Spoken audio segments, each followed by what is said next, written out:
Welcome to Madison City Channel's Know Your Candidate interviews, co-sponsored by the League of Women Voters of Dane County. I am your interviewer, Shel Gross, and I would like to introduce Yannette Figueroa Cole, who is running for Alder in District 10. As we begin, please give an opening statement about the educational, vocational, and civic experience you have which prepares you for this office and why you are running for Alder. Thank you, Sean. Thank you for allowing me to share my interview with the public. I appreciate the support here. So my name is Yannette Figueroa Cole. I'm seeking the position of be reelected for District 10 of the City of Madison. My professional background is on business processes and analytics, and I currently retired. So my community engagement really began back from my upbringing. My parents had 6 children, and they still on us the sense of duty to our community. So here in Madison, I have been a volunteer at the Madison Public Schools, at the Neighborhood Association, and I have joined organizations that help the unsheltered population on the city of Madison, as well as organizing, collecting funds and distributing funds over $90,000 on funds for the people of Puerto Rico when Hurricane Maria destroyed the island a few years ago. I have served on the council since 2021, last year as the council's vice president, and this year as the first Latina council president on the city of Madison. So it has been a pleasure for me to serve the city and to serve the district. I take a lot of pride on my work, and I hope that people reelect me. How would you evaluate the city's current efforts to address homelessness and increase the amount of affordable housing? Are there additional steps the city should take to address these issues? So I will describe the Madison scenario at this moment as quite behind on significantly lagging on the housing stock that we need to meet demand. I feel like we are like thousands of units behind. The Affordable Housing Fund is a it promotes, it's a policy that promotes workforce housing, and when pair with WIDA credits, you can actually use expand the services to include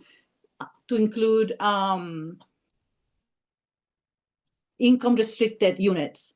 So you can have and in addition to that, the policy is set up to increase housing on the areas in Madison that we have a robust transit system. Just in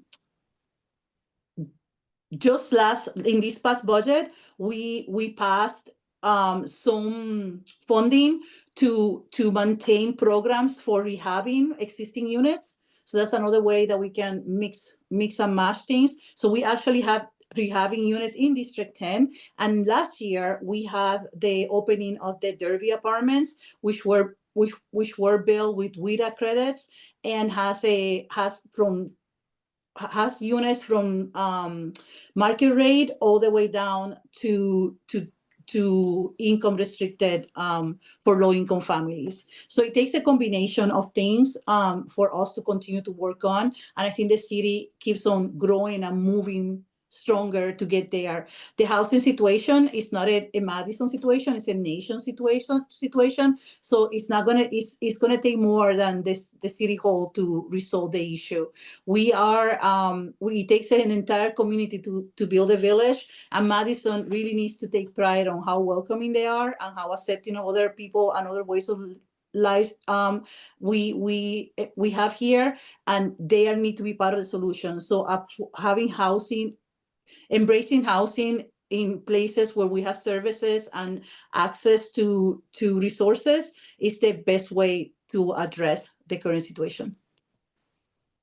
Thank you. What actions or programs would you support to enhance public safety in Madison? And in particular, what is your position on the use of body cameras for Madison police officers given the recent demonstration pilot? Yes, so I will continue to support evidence-based policing and research-informed processes. So that demonstrates a commitment from me and from the city to continue to be to have data-driven solutions. I would continue to explore ways to help MPD remove things that don't really belong in the department. For example, last year I partnered with MPD to to contract out the transports of patients to Winnebago. Not only that, remove the interactions of patients with MPD, but actually allows police officers to spend those extra 6 hours that took them before to drive to Winnebago and do the processing, to spend it here in the streets of Madison. So I definitely, we need to continue to fund the CARES program. Since 2021, CARES has served almost 5,000 individuals. We started in 2021 in September with 31 calls, and by May of last year, we had 315 calls. So that just shows the efficiency of the program. We have increased that to three teams on the city, and we need to continue to expand that around the city. When it comes to body-worn cameras, my stance is very clear. I am taking that approach as a budget conscious matter. I think I'd rather spend my money on funding for programming for older adults, for community services, and for violence prevention, and not continue. I mean, the police, you can see the record. The police we continue to support the police over the years. Their budget hasn't decreased. We continue to increase their budget. And I think body-worn cameras is one of those things that perhaps that funding will be served better in other areas in the city. In the wake of the recent referendum to increase property taxes, what are your priorities for the city budget? So during my first council meeting as an elder in 2021, we effectively moved the traffic enforcement team from MPD under the parking utility. What that did was to move the expenses of those individuals, of those employees, from the levy, from the tax funds, into the parking utility enterprise, which help us save money and be able to maximize our resources. We also created positions that combine services from forestry, parks, and engineering, and they rotate. The positions have duties that rotate throughout the years and throughout the seasons in Wisconsin, from snow removal to leaves pickup to whatever is happening in the city. And also in the couple budgets ago, I put forward and the council approved a position for a parks volunteer. And that position is already paying by itself with all the volunteer hours that is generating. So things like that are the things that I'm looking forward to continue to do. Due to the growth that we're experiencing, the city of Madison is already over 200 employees short. So I feel that our goal right now should be for us to bond together and continue to advocate at the state level to receive the equitable shared services that is owed to us. What is happening today is not a Madison problem, it's a Wisconsin problem. There are other municipalities that are also experiencing this situation. So I'm very grateful that the people of Madison, especially District 10, approved the referendum and gave us the time to work on those issues. This is not a one-year fix. It will take some time to get that advocacy to work in our favor. How should Madison balance the need for development with other concerns such as traffic, historic preservation, and conservation of natural areas?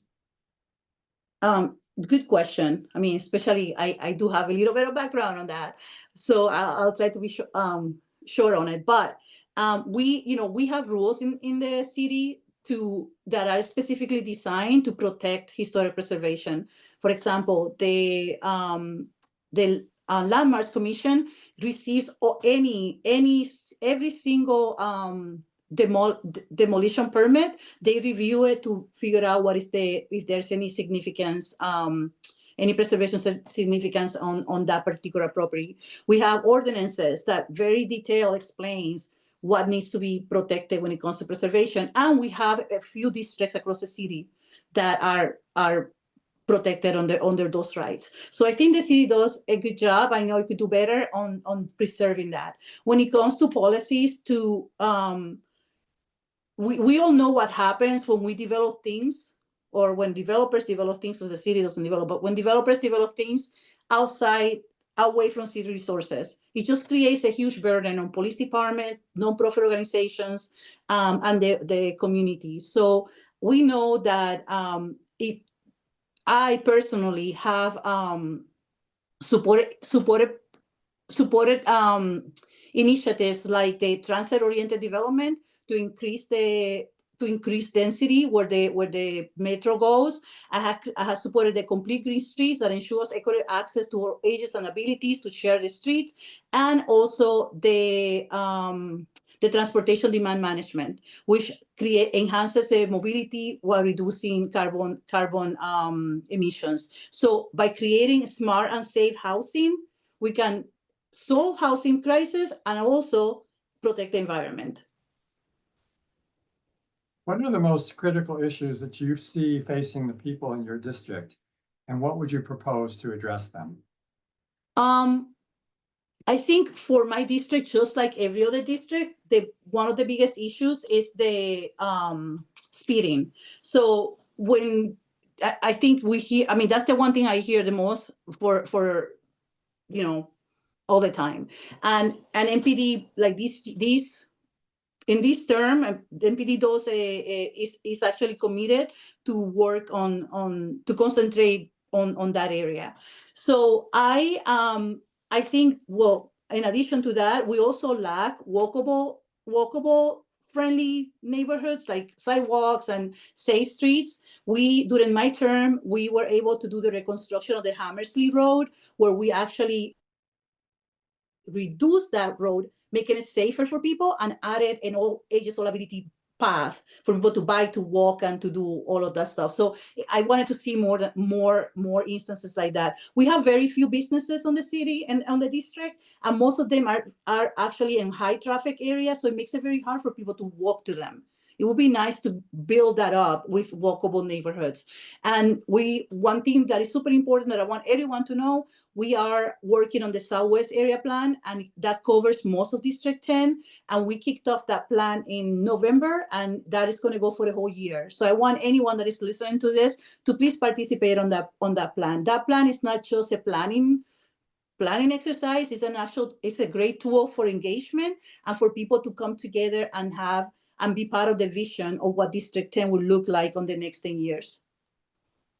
And that includes transportation, stormwater, parks, all of the stuff that people are concerned about.